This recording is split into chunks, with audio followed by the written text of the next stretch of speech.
Tech Talk with Matthew Dickerson. Matthew Dickerson. Tech Talk. Sit back and relax. It's time to talk technology.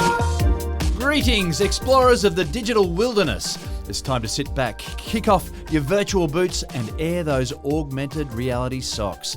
Relax, ease your mind and let the soothing tones of another episode of Tech Talk with Matthew Dickerson fill your ears. It's time to get all learned up. Yeehaw! Now, in today's episode, we're looking into renewable energy source that has been promising so much for more than 3 decades, but still yet to deliver a meaningful electrical power load. Maybe decades is long enough.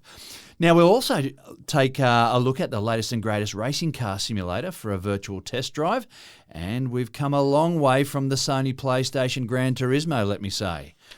And with petrol prices soaring and refuelers scowling from the bowser at smug EV drivers as they pass by, here in Australia, the government is set to level the playing field, at least a little, as plans for a road users tax start to take shape.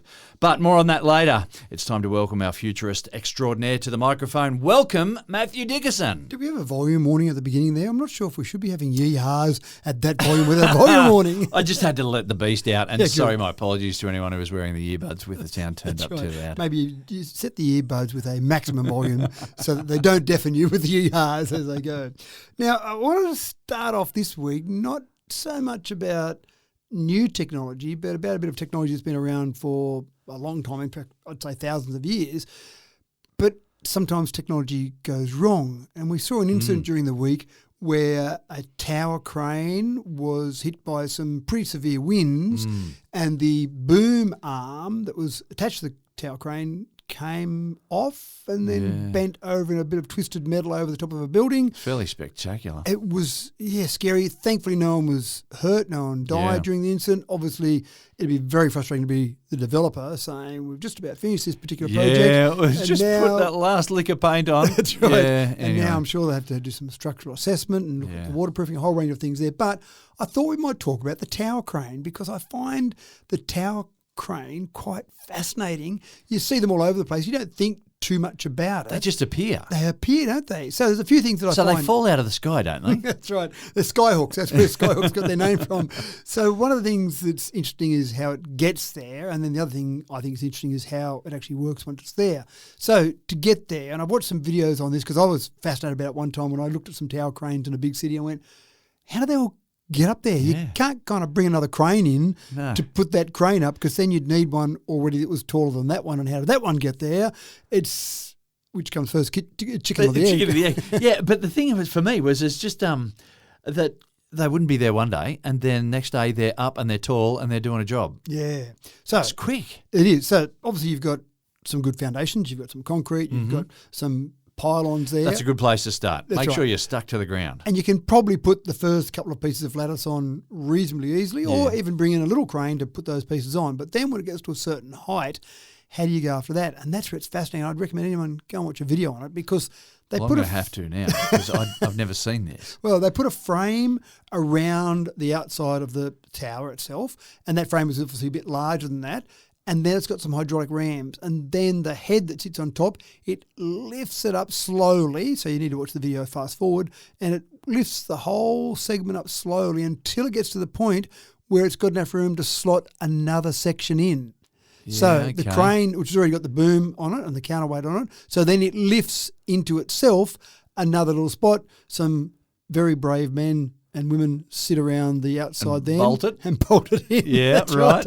And then the hydraulic take part. my hat off to them. That's right. Take my hat off and good luck to them. And then the rest of it settles back down on the top of that and that's all bolted together and then you do it again. But it's surprising just how quick it grows. One lattice segment at a time. So you can keep doing that.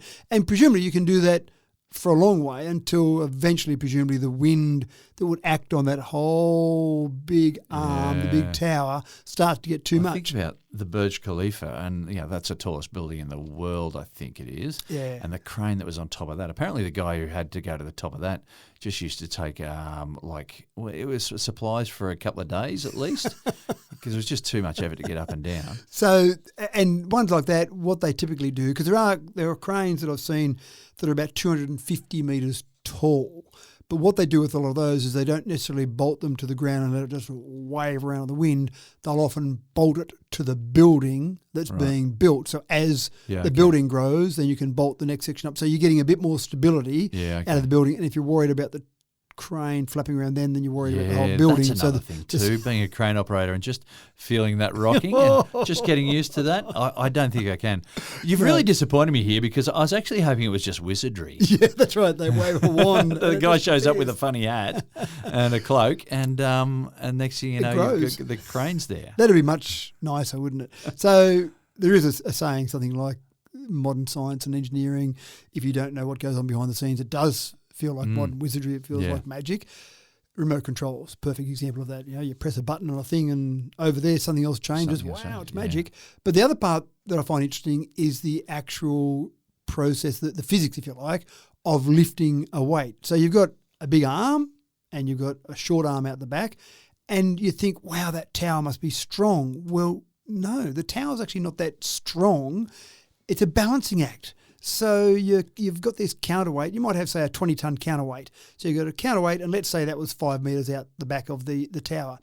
That's strong enough to be able to handle that without too much weight out the front of that. So that's only 20 tonnes times 5. So 100, what's the unit of torque or Newton metres? Newton metres, yeah. So there'd be 100 Newton metres of turning torque, if you like. And then out the front of it, so you could have a 20-ton weight, say 5 metres out the front of your boom.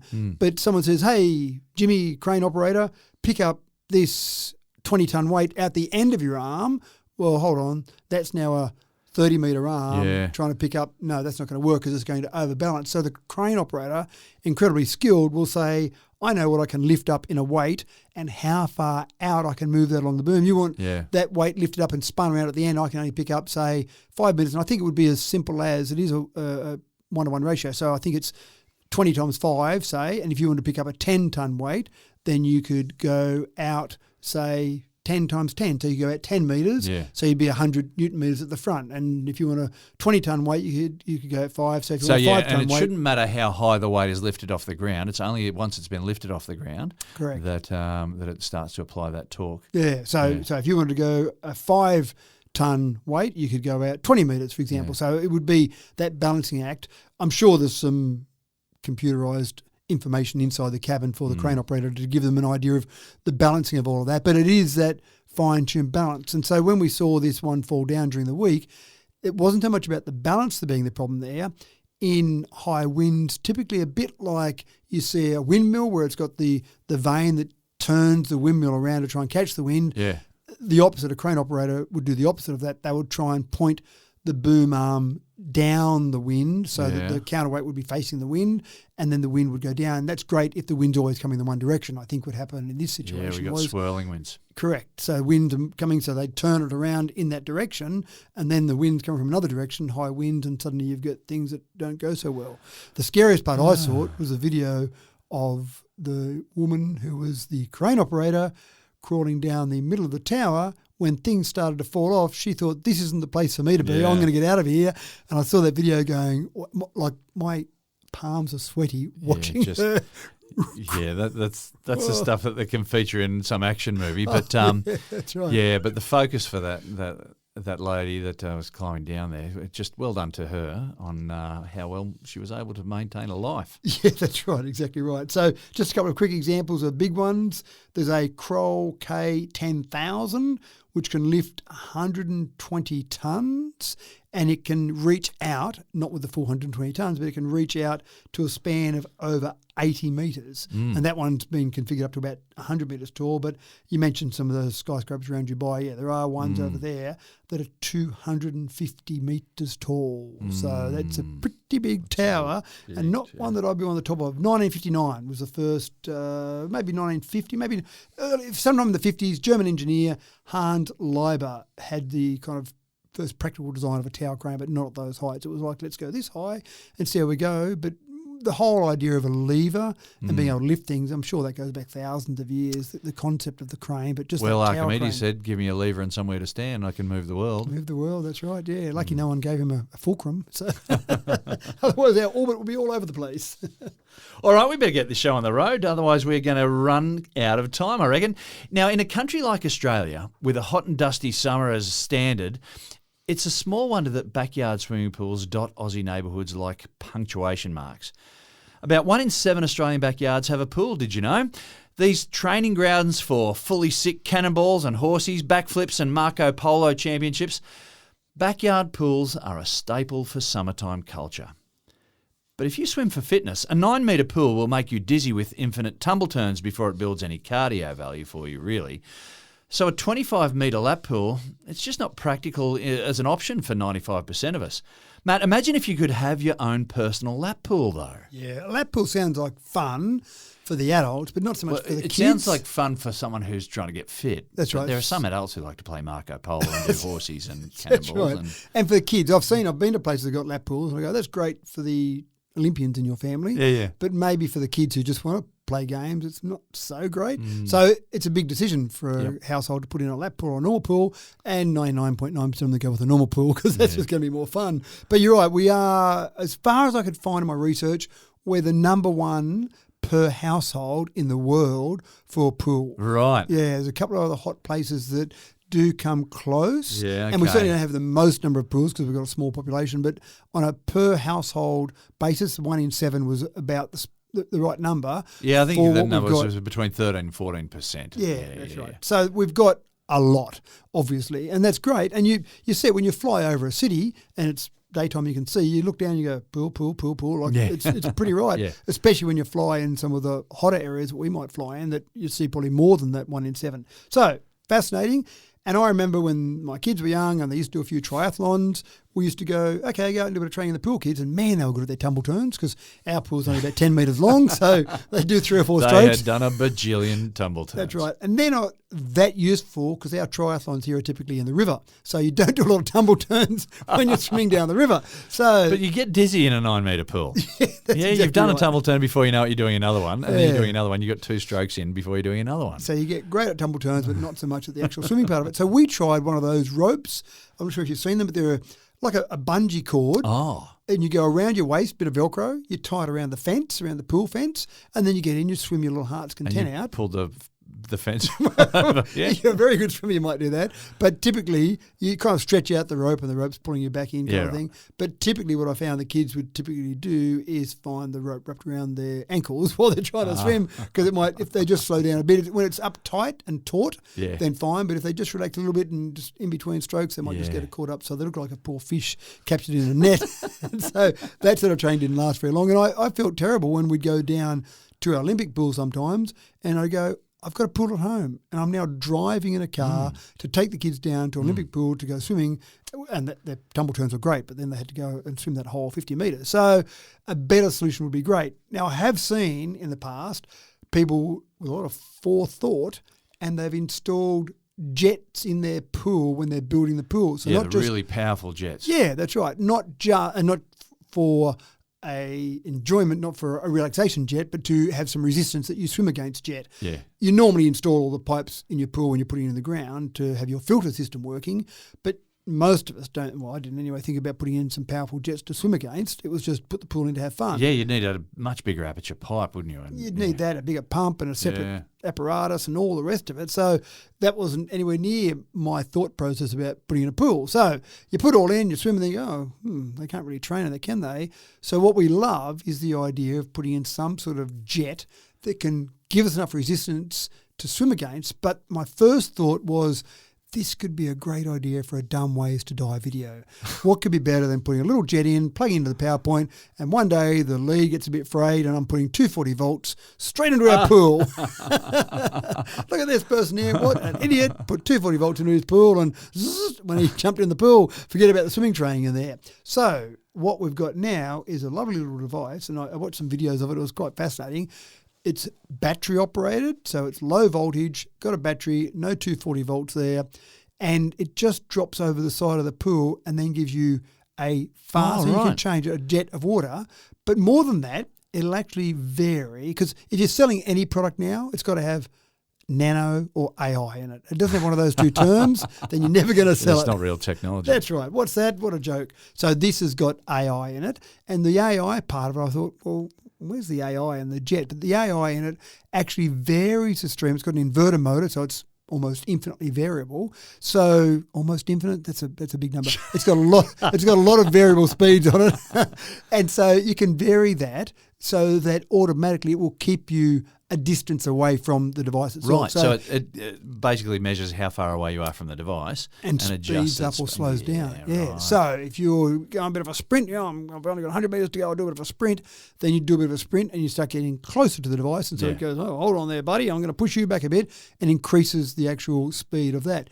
And it's interesting because I thought, I wonder how much you would notice it, but I know if I go for a swim in our pool, not that I do many laps, but if I go for a swim and the filter's on, we've got one part, obviously the water's got to come back into the pool where the water is actually being pushed out. And you do actually notice when you're swimming against that a little bit of difference, not much because it's only just a normal filter. Yeah. But you can see how this could quite easily be a stream of water that you're swimming against. And I probably think of it like a treadmill in the water.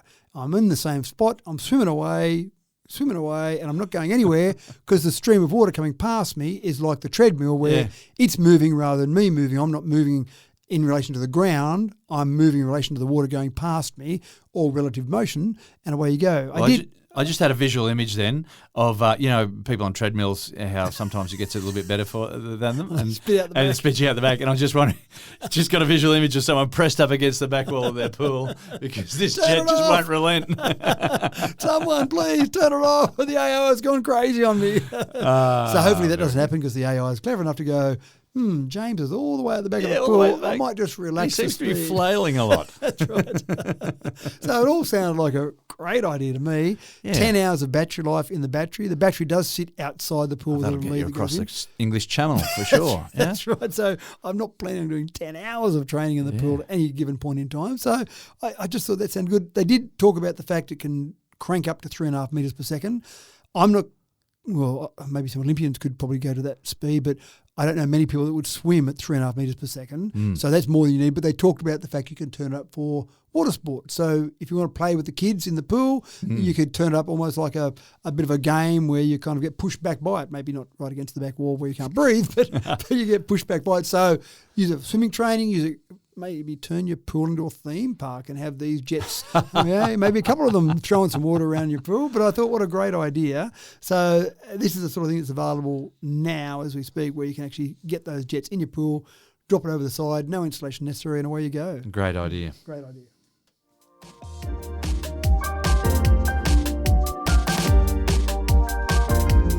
Now, harvesting the energy from ocean waves has been a technology promising delivery for at least 30 years. The rhythmic swell of the ocean surface is an endless 24/7 source of energy, and fewer countries enjoy the length of coastline that we have here down under. 30 years or more of dreaming, tinkering, sketching ideas on scraps of paper, 30 years of computer simulations and test labs. Matt, are we getting close to tapping this renewable energy goldmine? Funnily enough, I was at a function about a week ago and someone said, oh, these renewables, Matt, why don't we just have tidal power?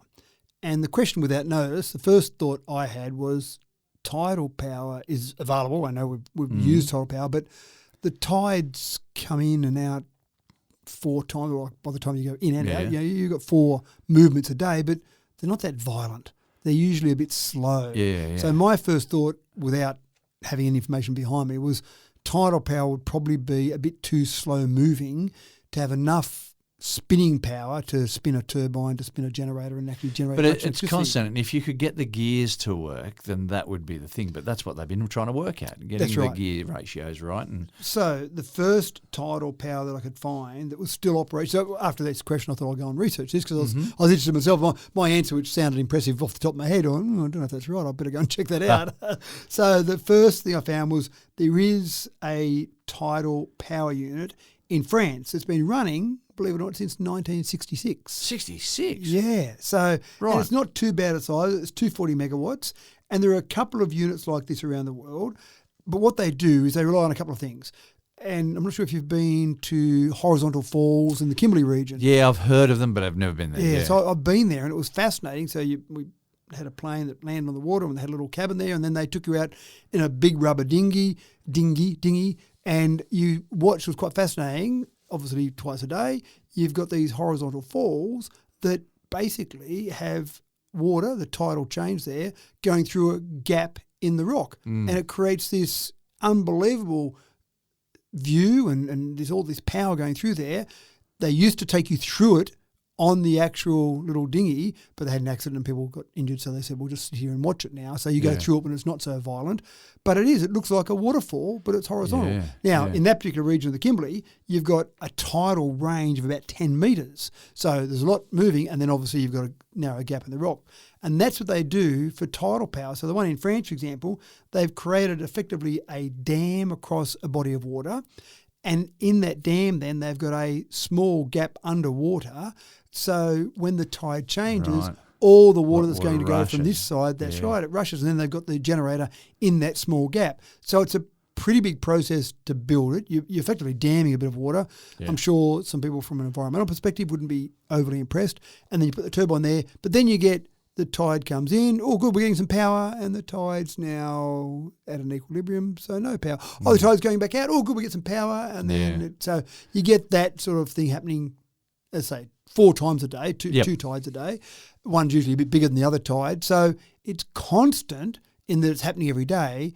But people say about wind turbines, they don't generate power, the wind's not blowing, solar panels when the sun's not shining. Well, these are the same. Tidal power is not generating when the tide's not moving. But that's why we diversify, yeah? That's logically exactly right. Now, but the big wave power is different. That's right. So this is much more exciting, I think, anyway. So tidal, fantastic. We're limited by geography to a certain extent. We need big tidal changes and we need the right body of water to be able to do it because we want to dam it off and push that water through. Wave power, on the other hand, is a bit more exciting. And we do have some wave energy over in Perth. There's a Carnegie wave project. But the problem has been in the past, small projects. So 240 kilowatt was that project. So not that big. No. I mean, households now have 40 or 50 kilowatts on them. So it's not that big a project. So if you're talking about scalability, not great. Getting to the story now, after all that intro, getting to the story here, we've got some researchers at the University of Osaka in Japan who have come up with a gyroscopic wave energy converter. And I wasn't convinced about it until I saw they'd come up with an initialism. GWEC, GWEC. So it's a real thing now. It's a real thing, that's right. If you've got initialism, we know it's got to be that for real. So it's got a spinning flywheel inside a floating platform. And the secret to this is when they've looked at wave power before, they've said, oh, yes, we've got it. If we can keep the frequency of the wave just like that, we've got some power. And damn that, nature, the frequency of the waves didn't stay exactly the same. So, we've lost power until we get the frequency can't tame back. that nature. No. And it's not very understanding when we say, can you just do this for us? We want to do this to create power. The secret with this one is that the way they've designed the floating platform and a thing called gyroscopic precession means that as the frequencies change around of the waves, as they will, the spinning flywheel actually reacts to those changes and they get reasonable efficiency out of this whole process. Okay. So would you put this on the beach at Bondi Beach and say, there we go, look at that, just we can see it right there, folks? Probably not that practical because, again, the tides come in and out and that wave motion would be there right there, but sometimes it would be grounded. So you'd still... But you don't need breaking waves. No. It's you'd just hit the nail on the head. Because I imagine that people will be thinking, oh, yes, I can see those waves breaking and surfers on them. Well, there's so much energy in those waves when they're breaking, yeah? Correct. But there's lots of energy in those waves that are just swelling. And that's the secret. So we've got a swell that's much more consistent. So you put it out to sea, maybe not that far, maybe a couple of kilometres, you've got a swell, pick places where you've got a good swell. So you could probably call it swell power, which might have a nice double meaning there. I'm using swell power today.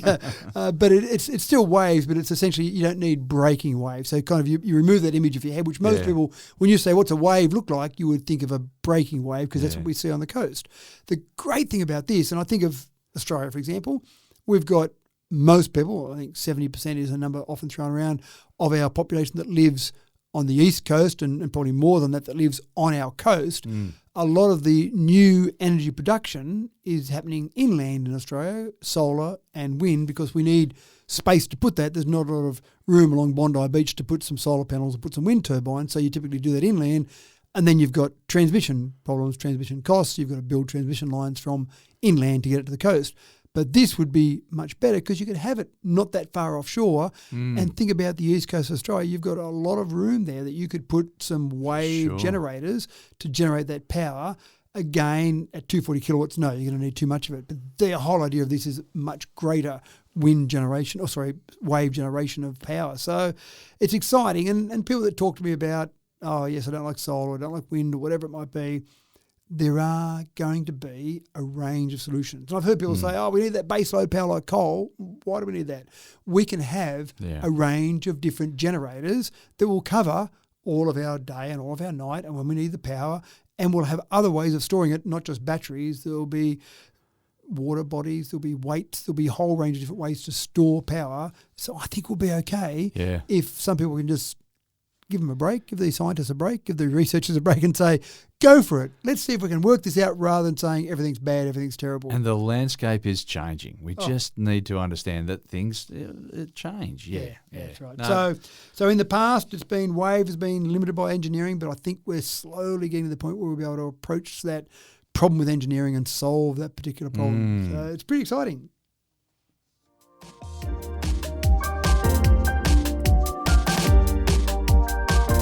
Robotaxis, autonomous public transport. In cities like San Francisco, Phoenix and LA, they've shifted from novelty status to fully functional infrastructure now. And the whisper has caught the wind all the way to Dallas, Atlanta, Houston, Miami and Orlando. Autonomous taxis are well past the testing platform, and they are shifting up a gear as we move into the second quarter of 2026.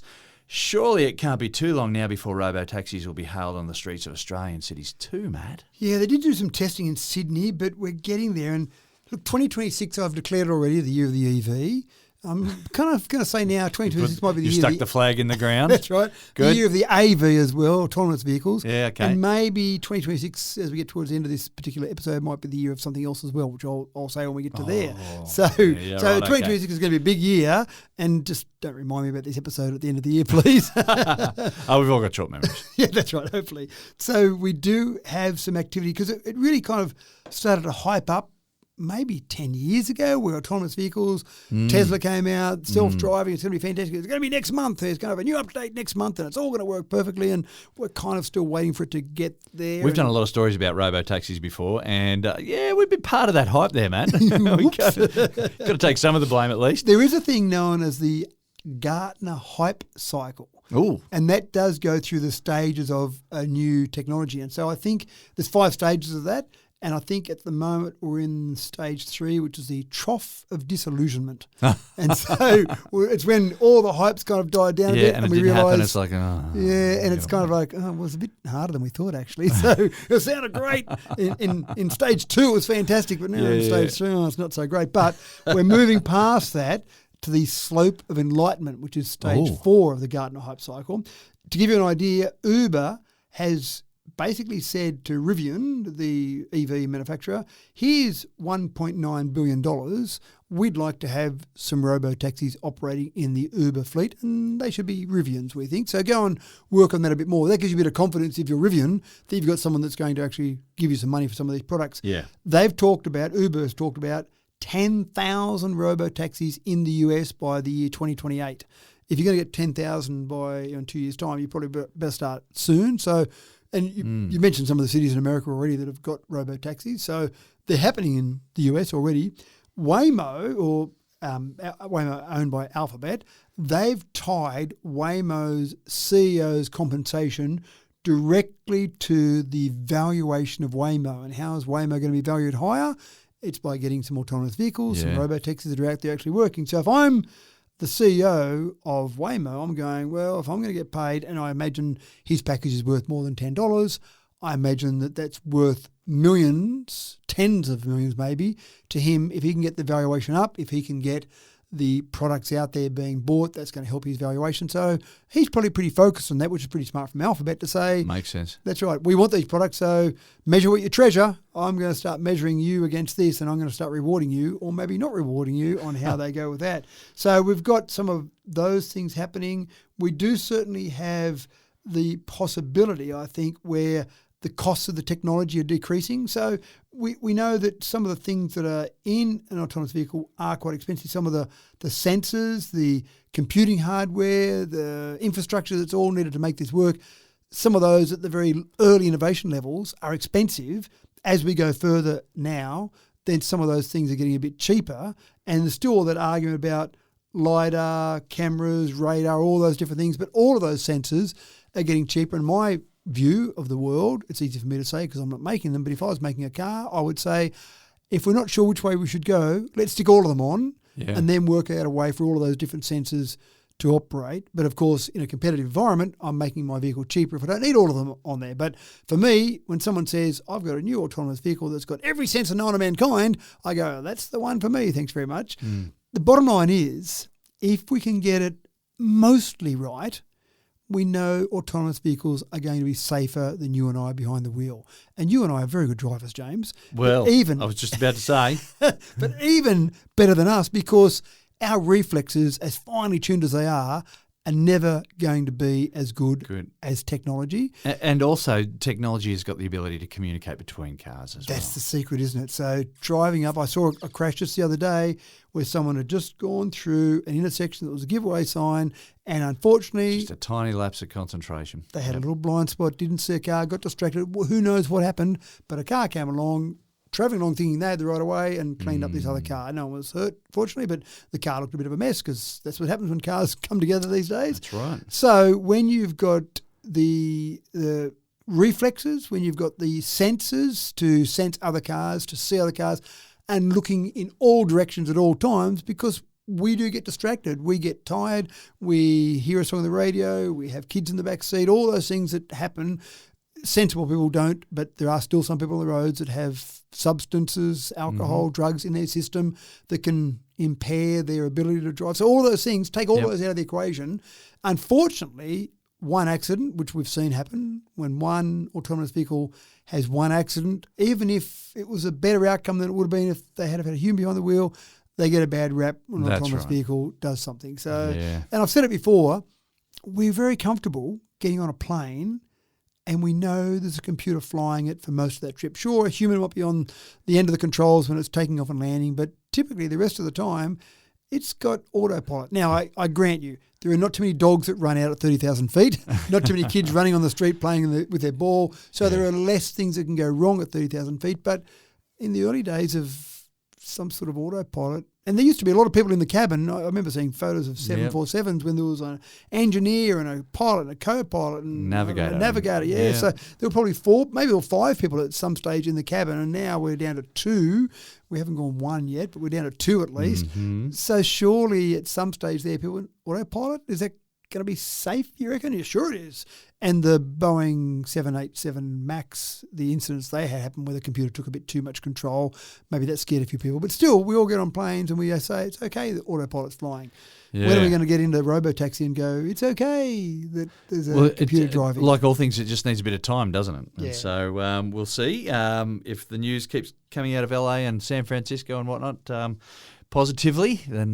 this is the year, James. This is the year. Fingers crossed we'll see him here in Australia. Mark my words and remind me if I get it right.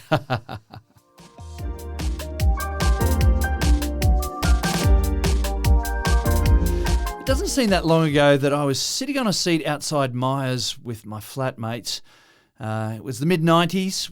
We'd not long finished uni. We were all poor as church mice, of course, and we were scrounging together the $280 cash to buy a Nintendo 64 with a couple of controllers to share between us. Our game was Mario Kart, and the grudge match rivalries, they fueled glorious celebrations and furious tantrums alike in our cosy little cottage in Mascot. People invested a lot of time and lost a lot of sleep around that. Nintendo 64. Lost a lot of sleep indeed. I guess in hindsight, we should probably have been thankful that we never had access to Prodrive's premium simulator, Matt. This is a game system for the serious enthusiast. Let me just start off before I talk about this to say the price tag on this. $75,000 for a driving simulator. Now, I must admit, I'm a bit partial to driving games more so than first-person shooter-type games. Can you do Mario Kart? I love Mario Kart, okay, yep. we all And do, so I just love the idea that I'm not ever figuring that I go out with a gun and shoot lots of people up, as first-person shooter games do. Yeah. But driving a car, I do that every day. So sure, I can do this. And what I do like with various games, Gran Turismo was one where you would drive a track and you'd get a little bit better on that corner. You just take that corner a bit faster. You get the right line for that corner. Yes, it was all about the racing line. It was so well simulated. It was absolutely. But it was essentially still joystick. That's right. It was still a normal screen and a joystick. So when you talk about this and simulated, sorry, just go back a step. I did see one the other day. I was watching a bit of Formula One, and Jack Crawford is the reserve driver for Aston Martin. And they'd let him loose during practice session 1 in a real car. And they interviewed him afterwards, and the main discussion was the simulator work he'd done and then comparing that to reality, because the Formula One drivers are limited in how much time they can spend in cars on tracks to try and keep the cost down. But simulators, they spend hours and hours in simulators trying to get it right. And when they go to the track, it's familiar to them because they've done so much work in the sim. Yeah. For Jack Crawford, he doesn't get much time in the real car because he's the reserve driver. But he found it very close to the sim work he'd done, and then actually do some calibrations to the sim versus the track to how he performs on both. So simulators are getting very good. I'm sure they spend more than $75,000 on their simulator in the Formula One team. But still, $75,000, that's a lot to have in your lounge room. You could have a real car or you could have a simulated car.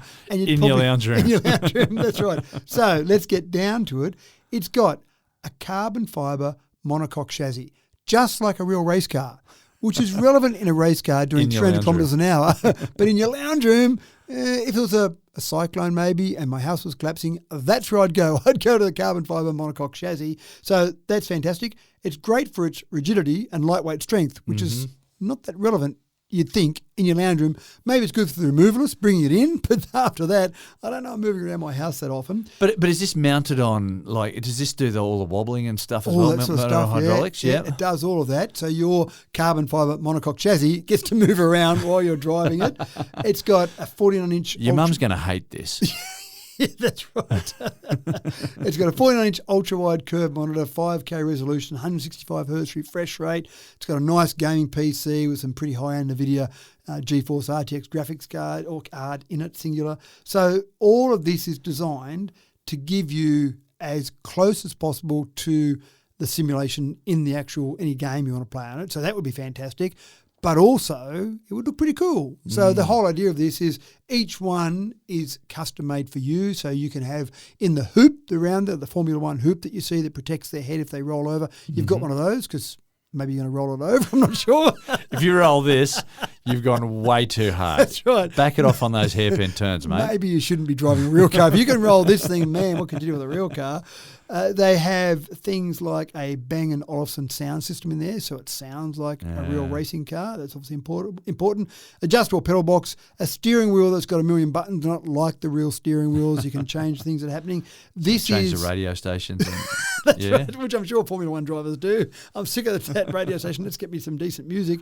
And then, which I thought they should have thrown in. I thought they could have, for that money, thrown in. But additional accessories, you can get racing gloves, protective covers. Of course you can. Upgraded audio system, upgraded than a Bang & Olufsen. I thought that was pretty impressive for a start. So apparently this is a market we should be investing in, James. The luxury simulator market is growing as high net worth individuals seek immersive home experiences. I haven't bought any shares in any high-end luxury simulators, but maybe that's my mistake. Maybe I'm not reading the market well enough. So this is a big thing, handcrafted beechwood parts of it there. Like, it just sounds like someone said, how much do you reckon we can get away with charging some people out there that have got too much money? They really want to drive a Formula One car. Now, I'm just thinking that forget Mario Kart, Nintendo 64s. there is no way that we would have been able to afford even playing this if it was at Time Zone back in the 90s. Right. You know, we would have been sitting outside Time Zone, pulling our cash together. One of us gets to choose to play this thing. Someone gets a short straw or a long straw and they get to play and everyone gets to watch. I'd be pretty happy just watching someone play this, I reckon. That'd be pretty cool. Yeah, that's right. So this is the thing. And I'm actually with you. If this was in a time zone and it was a couple of dollars to play it, then I'd do that. I reckon that'd be worth it. If I didn't have to pay $50 a game at least. Maybe. Not sure I'm that keen on my racing car simulators, and I think you would be doing it an incredible disservice if you played Mario Kart on it. You'd want something that was like a real racetrack. Well, can this one throw bananas? Yeah, I don't know if it had a banana launcher as part of it. If it doesn't, that's their mistake. That's it.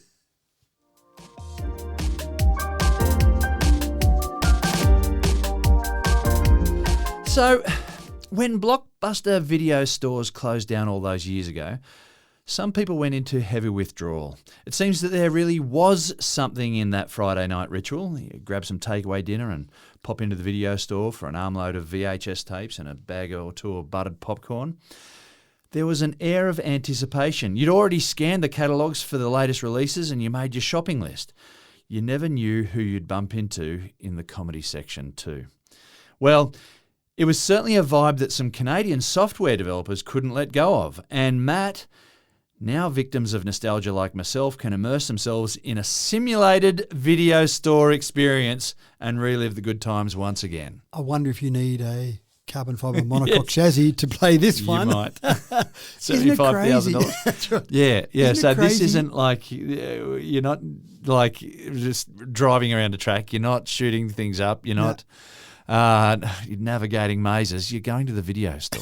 But no, you're running the video store. You're running the video store. You're running it, so you're not even going there. You're sitting there, you're organising your store, you're doing the store layout, you're putting the popcorn in just the right place as you're renting the video game or video movie, you're looking at the popcorn and you're tempted by that. Sorry, so the generation that is now like the 15-year-olds of today, what are they? They're not Gen Y. Are they Alpha or Beta or something? I don't know. They're crazy. Have we got, whatever name they are, this is going to be completely bizarre to them. Why would you go into a store to go and purchase movies that you would then have to return? And the worst part, you talk about looking through the catalogue. It used to frustrate me when we'd say to the kids, you'd spend 15 minutes talking to the kids about what movie they want to get. So you go down there, I'll get this movie, thinks, oh, sorry, it's all rented out. Yeah. And there's a very funny episode of Seinfeld where he wants to rent a movie and it's rented out already by someone. So he finds out who it's rented by and goes and visits them and says, I need to watch this movie. Can I watch it with you? Some breaches of privacy, I'm sure, in there somewhere. Do you know, there was one movie on the shelf that only my son ever watched. And the the guy behind the counter, he said, you know, your son is the only one who watches this movie and he gets it out frequently. Oh, really? Do you just want to have it? And he gave it to him. It was a cartoon character called Bernard. Right. So these are all the frustrations that, as you say, the 15-year-olds don't understand. Yeah. What you mean, you couldn't just choose it and watch it. You had to get in the car and go down and get it. And then the real killer, and this is where I think I'd love this game, is the overdue fees. You'd walk in and say, come on, buddy, I couldn't get down here. The kids still watching, whatever excuse you come up with. Yeah. And they go, you'll be right. And I'm thinking, I bet you're not the owner. I bet you're just an employee, because the owner will go, sorry, mate, that's the way we make our money. Yeah. Overdue fees are the cream on top. The actual renting of the movie, we advertise a cheap price, but the overdue fees, that's where we get you. Yeah. So that was always the challenge. So in Retro Rewind, which is screaming up the charts on Steam, if you go and look at the Steam, it is. It is. You doubt me, James. You doubt me. This sounds like fake news. No, Retro Rewind. There's no cash for comment here. No, they haven't paid me to say this. But if you go and look on Steam, Steam shows that Retro Rewind is going up the charts. Now, it might have started from a very low base. This is the Sims that's gone crazy, isn't it? Yeah. Well, you think about some of the Sims, SimCity. Yeah. I'm going to go and plan a city and build a city. That doesn't sound cool, exciting. Yeah, but that's the thing. It doesn't. If you're pitching it, if you go into the boardroom of some gaming company, you're going to build a sim that's going to build a. What kind of nerd is going to want to design a city? We're going to plan with it. The sewage treatment plant goes here, and the water treatment plant goes there, and we're going to put sporting fields there. Like, who cares about this sort of stuff? Town planners maybe, but not. So, I've knocked it, but I think I'm probably going to check it out. This Retro Rewind. So you get to play with the store layout, the decor, the equipment. You get to set up your neon lights. You get to play with the equipment. Play with the equipment. You get to rewind the tapes that hadn't been rewound. That's right. Damn you. We told you to rewind it before you come up. And you'd avoid, when there were multiple video stores, you'd avoid going back to one where you knew you had some fines outstanding because you know the next movie you rent's going to cost you $20 to rent for one night because I'm going to have to pay those fines. And sometimes they'd say, do you want to pay those fines today? Oh, no thanks. And you just keep doing it. We just roll it over, thanks. That's right. Give me the choice to pay or not to pay. I'll just take, we better take some off them. Just pay $1 off that $20 fine. Thanks very much. And then you think, well, hold on, you fined me that much. I should have just bought the movie rather than renting the movie. So you can do all that. You can play with all that. The checkout system only takes cash because when these are around, not many people had FPOS in their video stores. So you'd actually get someone to pull out their coins and their notes and actually pay in cash. They've done it as similar as possible in terms of the amount you would pay for a video back in the 80s and 90s. So now if you rented one, it'd be $30, but now back in those days it might have been a couple of dollars to rent. So as much as possible, everything is just the way it was if you owned a video store. And I'm sure it was a lucrative business in the early days. Yeah. You buy your stock, your videos, your cassettes, you might have paid $20, $30 for them and you rent them out for, I don't know, $3 or $4 each. New releases maybe $5 each, so it doesn't take you long to get your money back and then you're making cream on top of that. We used to have a video store down in the corner that we go and pop into. It had the loneliest video store lady in the world. She just wanted to, we just want to grab a video, but we'd be caught there for 45 minutes chatting about other movies that we didn't want to watch. Well, she was doing her research, you see. She was trying to work out what people wanted to watch, maybe, or she was just look, and the other thing I want to just point out here, I've been known to play lemonade stand for a couple of too many rounds, perhaps. So if anyone who's ever played lemonade stand, you know what that's all about. So this is right up my alley. Who am I to make a joke of this? So Retro Rewind is definitely going to be more interesting and more variety than lemonade stand. If you want to know where to find me, I'm going to be at the laptop and going to be otherwise occupied. So here's the scary part. There is a bit of a trend towards mundane job simulators, repetitive, low-stress tasks rather than high-intensity action games. Yeah. And I'm thinking, I could never get my kid to do a boring job. Can you mop the floor? That's boring, Dad. But now my kids are probably playing these mundane, repetitive tasks rather than doing it in the real world. Anyone wants to play these games, come around to my house. I've got some mundane tasks for you to do rather than playing the game of these simulators. You can do it in the real world. You can mop my floor, clean the kitchen, clean the windows, all these sorts. The gutters. There'll be a game come out soon that says clean your gutters. I need someone to clean my gutters. Fun.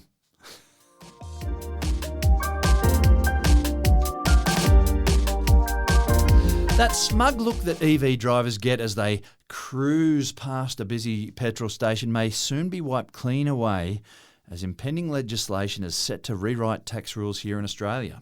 Up until now, EV drivers have not been contributing to road maintenance like petrol and diesel drivers do through the fuel excise paid at the Bowser. It's been a good ride, but it looks like the end of a free living road, Matt. What's the likely strategy that EV drivers will have to chip in for roads? I'm just smiling here just to make sure you can see my Tom Selleck I can see it. Smile. The Tom Selleck smile. Does it go through the microphone, do you think? If people can see my smile? Yeah, okay. I do love some of those stories I've seen out there. So I'm going to go back a little bit here and just talk a little bit about the fuel excise because people still say we need to have that fuel excise replaced because how else are we going to fix our roads? So let's just have a little quick chat about the fuel excise. Introduced back in the late 20s, specifically for the road. So every dollar that was generated through the fuel excise, and I imagine in the 20s there wasn't a lot, but there was some, and the roads weren't great, so they needed lots of money for the roads. So they said, we're going to introduce a tax, and we're going to put that money towards the roads. Fantastic, happy days. And that's what people tell the story of. In 1959, so before you and I and most of our listeners were born, the link between the fuel excise and the roads budget was cut. So since 1959, fuel excise has gone into general revenue. And money is I was completely wrong about in my intro. Well, not quite. Okay, because, sorry, I'll let you finish that. Yeah, because money still goes into the federal coffers through the fuel excise, and some money comes out of the fuel excise to pay for go towards roads. So it's not a complete disconnect, but the whole idea that all of that money goes straight to the roads is incorrect. We generate more from the fuel excise than the federal government puts towards the roads. Right. So that's a minor problem. The second problem I have, I'm just going to go slightly in a bit of a tangent here, digress slightly, is the amount we generate is a bit of a frustration for me. So through the fuel excise, we generate about, round numbers, $25 billion. So it's 51.6 cents per litre, but generates roughly in Australia about $25 billion. But we don't get that because the government, through the ATO, gives back $10 billion to companies, organisations that have argued successfully with the tax office to say that they don't drive on the road, so why should we pay the fuel excise? And this is the frustration that I have because the fuel excise is not linked directly to the roads, yet farmers, mining organisations, some different organisations that use, for example, a lot of diesel say, well, I don't need to be paying that because I drive my ute around the farm. I'm not using your road, so I don't want to pay for your roads. So we give back, as the government, the ATO, gives back $10 billion. Now, some people say that's really a subsidy for the fossil fuel industry. Because if we didn't give back that $10 billion, because there's no link, why do we give back $10 billion?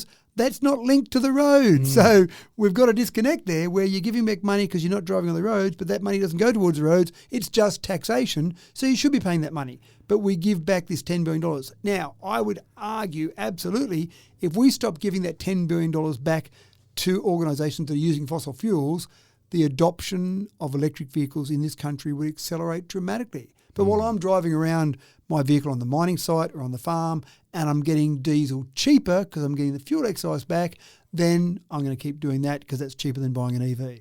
So when people say renewables are subsidised, we should be doing more fossil fuels, renewables are subsidised from the federal government maybe $2-3 billion.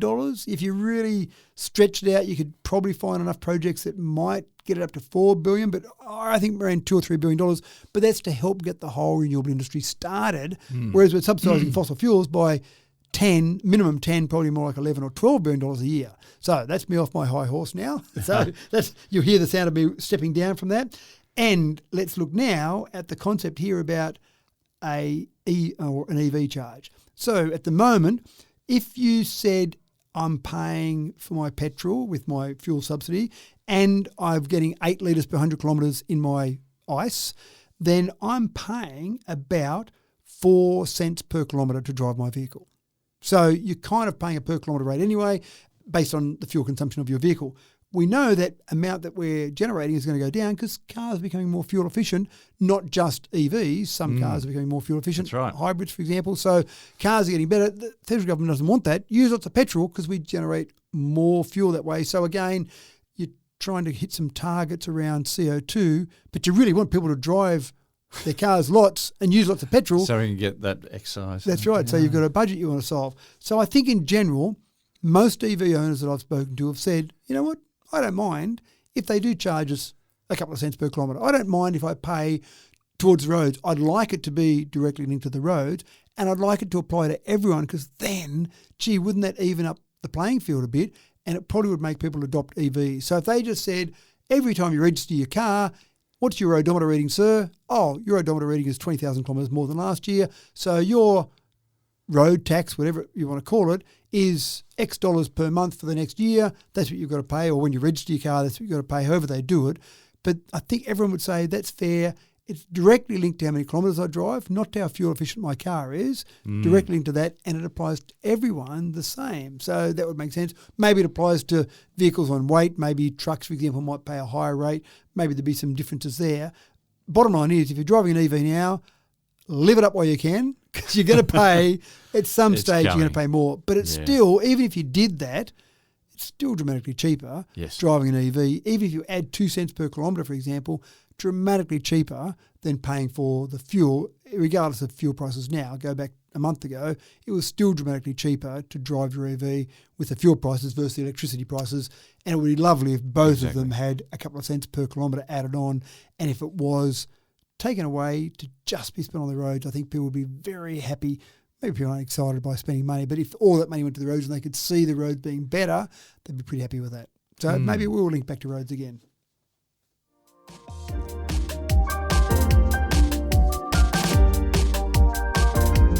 In a fast-paced world where everything is at our fingertips and only an app click away, where textile is so often sacrificed for functionality, there are still some among us who prefer the finer things. And they're only just now finding that you don't have to compromise your sense of style when you're operating your devices. Folks, scuffed black plastic and yellowed silicone is giving away to sleek, earthy tones with fine leather finishes. If you shop at the high end of the marketplace, then we've found a charger that you'll be proud to drop into your Louis Vuitton shoulder bag or your Rod and Gun Woodstock office satchel. Again, no cash for comments here. It'll turn heads at the airport for all the right reasons the next time you charge up. Matt, this charger you're about to tell us about is a status symbol. Absolutely, and so many of these things are now. And I just think someone sat around and said, how much do you reckon we can get away with charging people to put their chargers in something that looks pretty flash? And I would have thought a couple $100 is pushing it. Yes, a couple of $100 is the ceiling for what you want for your battery. I would have thought, but no.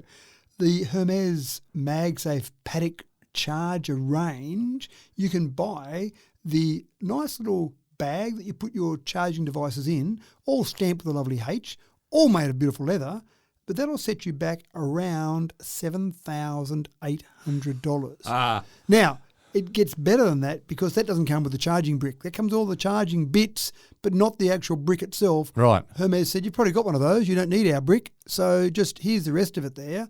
And it looks lovely. You've got some lovely wireless charging devices. You can charge up your phone. You can charge up your AirPods and have it all wrapped in leather with the chargers that you use in a lovely leather case. But I just struggle, James. I'm struggling here. $7,000? Yeah, but when you pull it out at the airport, people are going to go, that person's travelling first class. You may as well just pull out your wallet and have a couple of $1,000 of $100 notes sitting there and go, I've got some money, okay? Yeah. Like, it just seems like that's the only reason you would use Well, this. I'm wondering how many times you could go into just a tech store and just buy yourself a new battery as well. For that kind of money, I'm not going to charge my batteries anymore. In fact, I'm just going to buy new phones. When the charging case is 3 times, 4 times the cost of a phone, you start to wonder, have the accessories gone crazy? Too far. Too far. Yeah. The charging cable looked lovely. It was a lovely braided charging cable. I reckon you could flex that around a few times and it wouldn't break. I'd want to have a lifetime warranty for this kind of money. Yeah. But the big thing that gets me with technology and buying expensive parts of technology is, well, the old saying with the Rolex is you don't buy a Rolex for yourself, you buy a Rolex for the next generation. But I buy a smartwatch and I know in a year's time, maybe 2, I'm going to replace it because there's new technology out. And I know my parents-in-law bought my son a smartwatch at one stage, and when he got rid of it a year later and got the new one, they were a bit offended by that. And I went, well, I'm sorry, that's technology. It's a smartwatch. A Rolex, yeah, sure, you keep for generations, Yeah. but a smartwatch you keep for a year or maybe 2 years at most. Gone are the days where you bought a watch to last. Yeah, that's right. So you want the latest things, you want the latest technology. The things in this particular charger I think are going to be around for a few years, but we know wireless charging is advancing. We know we've got faster wireless charging. MagSafe was a bit of a revolution where it's always going to be sitting on just the right spot with that charging. Yeah. Different devices we charge our watches faster.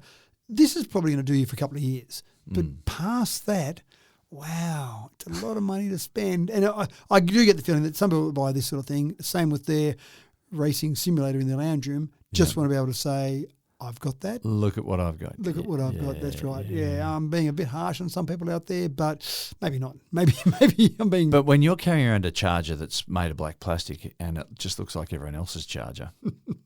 Not good enough? Not good enough. Oh, I'm going to have to get a new charger, aren't I? Can't I just go and stamp mine, my black boring charger, and just put a little stamp on it? You Put can get M, some a big paint M on and there or something? colour it, get some texture. Yeah, maybe that. Get it personalised.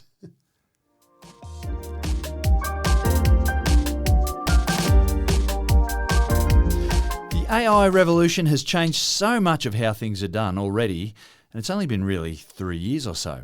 While some people remain cautious or even oblivious, AI's influence creeps into facets of daily life that you may not even realise. Far from erring on the side of caution, the Scottish Government is doubling right down into AI, and they're set to invest heavily in the AI technology to improve their systems and services throughout. Matt, he's hoping that the government efficiency and growth don't have to come at the cost of ethics and the environment. Let's not talk about that. Let's just talk about the cool concept of investment. But I noticed headlines today, and we're recording today, so this episode goes later on. But there are some members in governments in other places on the planet that are saying we need to stop funding data centers until we've really started to police what AI is able to do. Yeah. This is going the other way. This is saying we just want AI to give us better ideas. Well, the Scottish government thinks that there's a huge injection to their economy if they lean into the AI model rather than run away from the AI model. And with so much technology, I often talk about stand at the ocean, try and stop the tide coming in, stop the waves, whatever, you're going to get knocked over. And with technology, sometimes embracing it is probably better than trying to stop it. And so the Scottish government said, we think we can add £23 billion to our economy in the next 9 years if we lean into it and really take advantage of it. So that's a reasonable injection. I don't know the size of the Scottish economy, but £23 billion seems like a reasonable number to go and add to that. They think their research shows there's about $1 trillion, I assume that's US dollars, in global AI investment. So there are some companies out there throwing some money towards AI, thinking there's something to see here and there's something to come out of this. Now, we've seen booms before, we've seen technology booms before, we've seen bubbles burst in terms of technology before, but sometimes it builds up, it gets a huge amount of hype, it bursts, but then underneath there's still something and then it grows at a more reasonable rate, and I suspect that's what will happen with AI. But there's going to be some scary things happen along the way. So Scotland's launched AI Scotland, which is a total national agency to coordinate this innovation, economic growth strategy. So they're really signalling to the world, if you want to do some investment in AI, here we are, we're ready to take on this. There's an AI computing campus in Scotland, £2.5 billion is being spent on that. They want to be a really advanced AI hub across the world. They want people to travel there and live there and be there as part of this whole investment. There's a £15 billion AI park proposed in Ayrshire. So there's lots of things happening. It's enough for me to say, when I'm over that part of the world, I might go to Scotland and have a look at some of these things that are happening, because obviously there's a lot of investment. The University of Edinburgh has got their Archer 2 supercomputer. They're planning a $750 million facility to be a research powerhouse with a new supercomputer there. So there's a lot of work being done and they're seeing some results. So one of the things we've talked about before is breast cancer and detecting breast cancer. They've seen already some AI-assisted breast screening has improved detection rates by 10.4%, but also reduced wait times from 14 days to 3.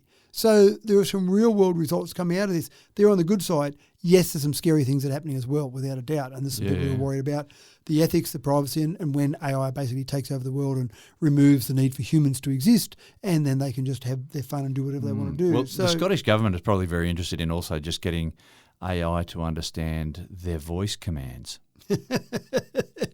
Apparently of all the accents here on the planet, the Scottish one is the hardest one for Alexa or Google or whatever. Forget AI, I can't understand it. So I just want to go to Target. So there's been some work done on some early dementia scans via the retina. So you scan your retina and that can detect your likelihood to have dementia.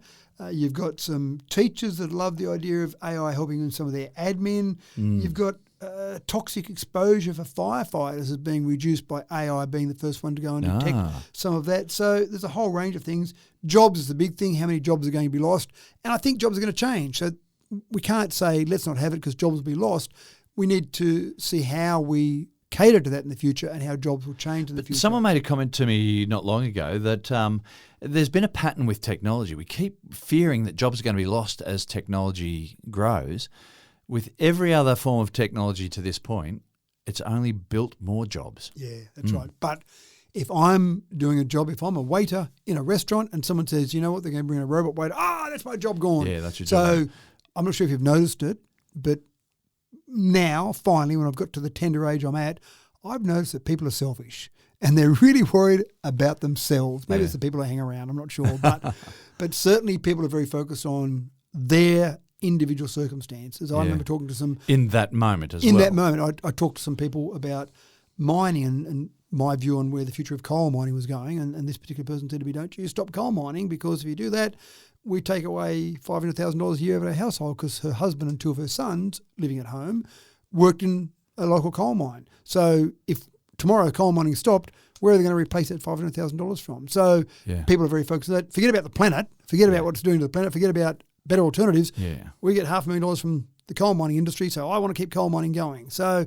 people are a little bit focused on that from a selfish perspective. But you're right.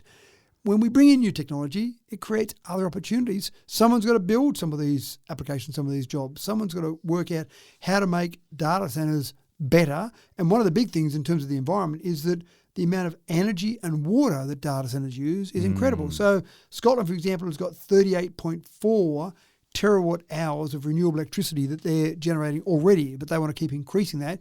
So again, let's make it better for data centers there. If I'm an eco-conscious company, which hopefully every company is, then I want to put my data centers in a country where I know the power is being generated via renewables rather than just keep burning more coal.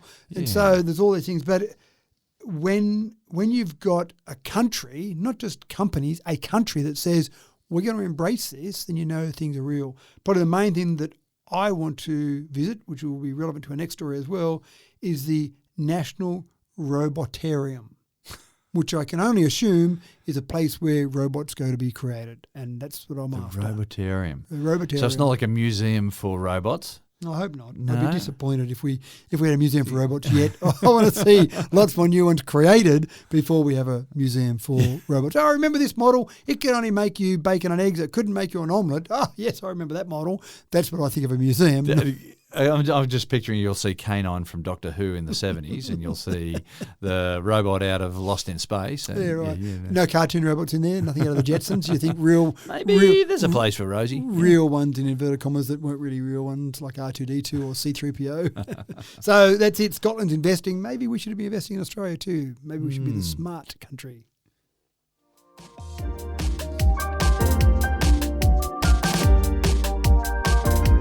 And speaking of robots, it's time for our regular robot Butler update. Now, with bipedal robots now moving into factories and storehouses, it surely cannot be too long before they hit the domestic market as well. Now, China has already churned out a bunch of models. They've got about 40 models or so. Prices are set to tumble as competition so commonly dictates.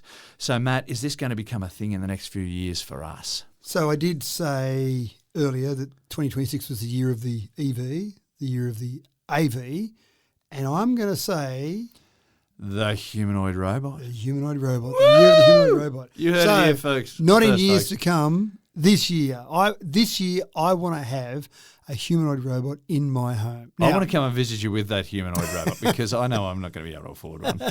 Well, I want to play with it. And that's the thing that I was thinking of. I'll play handball with it. Yeah, look, don't distract it. It's making me breakfast, okay? Right. So what's the limit? And that's the thing I started thinking about. So humanoid robots now you can get, which aren't perfect yet, and I'm going to buy one before they're perfect. I'm going to buy one that's just okay. At the moment, you can buy... I want to visit your house 2 weeks later. And there's cooking stuck to the walls and the ceiling and the clothes are everywhere. And you'll go, it's going to get better. It's going to get better. It's going to learn. So you can get them now for about $8,500 Aussie up to about $30,000. And so I started thinking, how much would I be prepared to pay? And I'm not prepared to pay $30,000. What I am prepared to pay, because you can get some of these models on a monthly lease, try it before you buy it. And so I would be prepared to pay hundreds, not thousands of dollars for a robot in my home to give it a crack. And I'd be happy to sign up for a 3-month minimum lease for a few $100s a month. And you can get some of these now. They're getting down the high hundreds, maybe low thousands. So I just want to wait till they come in a little bit more. But I wouldn't mind seeing what they can do for that as well. So if I can get one for, maybe $500 a month that can do most things in my home, I'm happy with that. If it can make you breakfast when you come around, make you a coffee, it's pretty tricky. The thing that I want to see before I get one is I want to see it crack the egg. So when I'm making my omelette, there's a lot of skill that we don't realise we have when we crack the egg. We hit it just hard enough on the edge of something that it'll crack without exploding in our hands, without rupturing the yolk. Holding onto the egg. You can't hold onto it too tight because you're going to crush it. You can't hold onto it too loose or you'll let go and it'll fall on the floor. I'm just thinking that you're going to have a lot of egg mix on the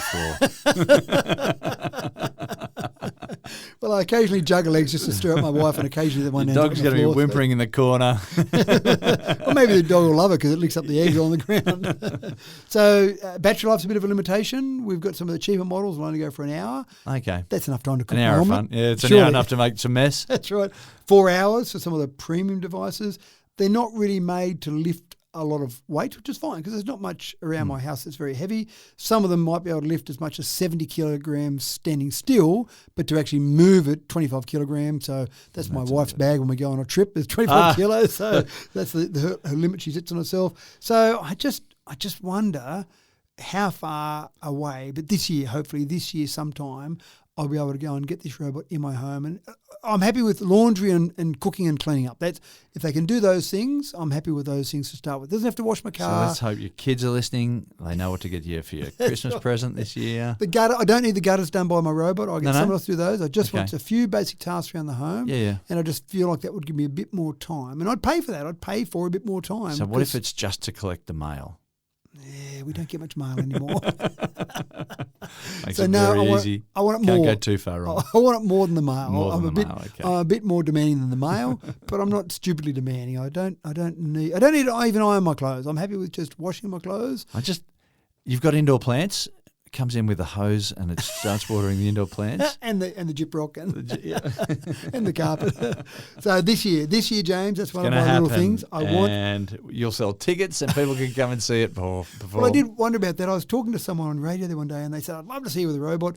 Bring it down to the studio." I went, wonder how it would go getting in the passenger seat, getting in the car as we go. We're just going for a drive today, Mr. or Mrs. Robot. We're just going down to a radio studio. Can you please sit still and not flail about? That's right. Try. Don't distract me while I'm driving, please. So this is the year, James. This is the year I want a robot this year. You've called it. You've called it. And that's all there is today. The crowd is thinning and everyone is making their way to the gates. We are done for another episode. Thanks for another Cracking Tech Talk, Matt. And that's my pleasure. And it's a bit of a long one today. There was lots of interesting, juicy stuff to talk about. So hopefully listeners are okay with it. I'm sure they'll tell us about it if they're not. But I'm going into the swimming pool. I want to start training to the point where I can then put my jet in. I've got to train before I get the jet, so I'm fit enough to handle the So jet. you're right, yeah. Because I've just got this image. You won't be embarrassed in front of that jet. Well, I was actually more thinking of the image you gave me of me pinned against the back wall because I'm flailing away with my dog paddle and I just can't get you want further. help, somebody. James said this would happen. And thank you, folks, for tuning in once again to Tech Talk with Matthew Dickerson. Tech Talk is the podcast loaded with virtual vitamins and minerals. It's the kind of listening that you can start your day with and provide the vitality, the vim and the vigour that you'll need for a healthy and productive week. Grab yourself a bowl of Tech Talk, folks. Now, I'm your host, James Eddy, wishing you a smooth sailing week ahead. Don't forget that we'll be back in another week's time with another fresh new episode. In the meantime, take care, be good, and we'll see you when we see you.